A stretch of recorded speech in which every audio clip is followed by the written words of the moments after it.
மலர் tiffin சென்டரில் காலையில் பிரேக்ஃபாஸ்ட்டுக்கு வந்து கேழ்வரகும் பச்சை பயிறு வச்சு ஒரு சத்தான தோசை தான் செய்ய போகிறோம். வாங்க அந்த தோசை எப்படி செய்யுதுன்னு பார்க்கலாம். 1 கப்பு பச்சை பயிறு, 1 கப்பு கேழ்வரகு, 1 ஸ்பூன் வெந்தயம் நம்ம ஊற வச்சுக்கலாம்.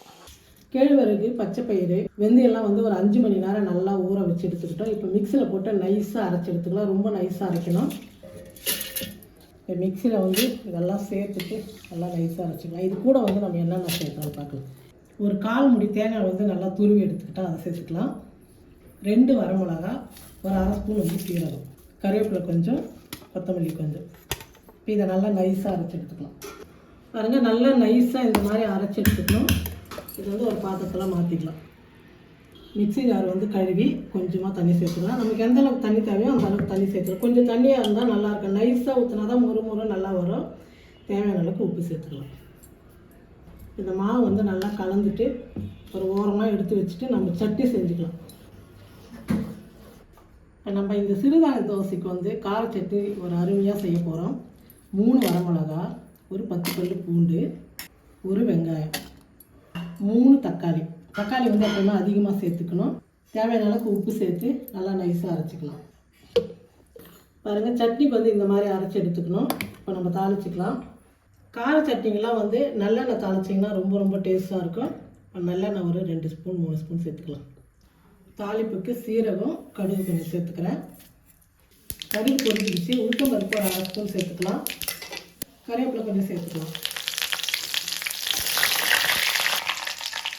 உளுந்தெல்லாம் நல்லா கலர் மாதிரி வந்துருச்சு. இப்போ நம்ம வந்து அரைச்சி வச்ச கார சட்னி சேர்த்துக்கலாம். சட்னி வந்து நல்லா கொதித்து எண்ணெய்லாம் நல்லா பிரிஞ்சு வரணும். அந்த அளவுக்கு கொதிக்கணும். அதாவது நம்ம பச்சை அரைச்சல வெங்காயம் தக்காளியெல்லாம் அந்த பச்சை வாசம் நல்லா போகணும். இதை நல்லா கொதிக்கிட்டோம். இந்த பக்கம் வந்து நம்ம தோசை ஊற்றிக்கலாம். தோசை கல் நல்லா காஞ்சிடுச்சு. இப்போ நம்ம தோசை ஊற்றிக்கலாம்.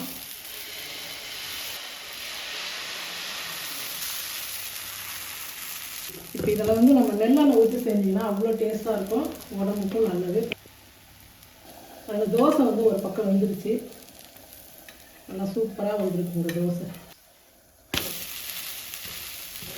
நம்ம கேழ்வரகு வந்து பச்சை பயிர் போட்டதுனால இந்த மாதிரி கலர் நல்லா வரும். கொஞ்சம் நீங்கள் நெல்லெண்ணெய் இல்லைன்னா நெய் கூட சேர்த்து பண்ணும்போது சாப்பிட்றதுக்கு டேஸ்ட்டாக இருக்கும். ஆனால் நல்லா கொஞ்சம் வேகணும், கொஞ்சம் டைம் எடுக்கும். ஏன்னா பச்சை பயிர் இல்லையா, அதனால் வந்து பருப்பு தானியங்கள் போட்டாவே கொஞ்சம் டைம் எடுத்து தான் வேகும். நம்ம இட்லி தோசை மாவுனா இது கொஞ்சம் டைம் எடுக்கும். நல்லா வேக வச்சு எடுக்கும்போது மொறு சாப்பிட்றதுக்கு ரொம்ப டேஸ்ட்டாக இருக்கும். ஒரு பக்கம் சட்னி ரெடி, ஒரு பக்கம் தோசை ரெடி. தோசையும் ரெடி, கார சட்னியும் ரெடி. சட்னி பாருங்கள் நல்லா எப்படி வெள்ளையாக இருந்தது. வெங்காயம்லாம் போட்டால் கொதிக்க தக்காளியோட கலர் மாறி வந்துடுச்சு. இந்த மாதிரி எண்ணெய் வந்து பிரிஞ்சு வந்தால் அந்த வெங்காயத்தில் இருக்கிற தண்ணியெல்லாம் வற்றி வந்தால் தான் டேஸ்ட்டு சூப்பராக இருக்கும். இப்போ நம்ம ஸ்டவ் ஆஃப் பண்ணிடலாம். இந்த மாதிரி வந்து சிறுதானிய தோசைக்கெல்லாம் காரசாரமாக இருந்தால் தான் ரொம்ப நல்லாயிருக்கும் சட்னி. ஆனால் சிறுதானிய தோசைலாம் வந்து சுட இந்த மாதிரி நல்லா மொறுன்னு சாப்பிடும்போது தான் டேஸ்ட்டு நல்லாயிருக்கும். ஒரு அருமையான சத்தான தோசைக்கு சூப்பரான ஒரு கார சட்னி இந்த மாதிரி நீங்களும் செஞ்சு பாருங்கள். ரொம்ப டேஸ்ட்டாக இருக்கும்.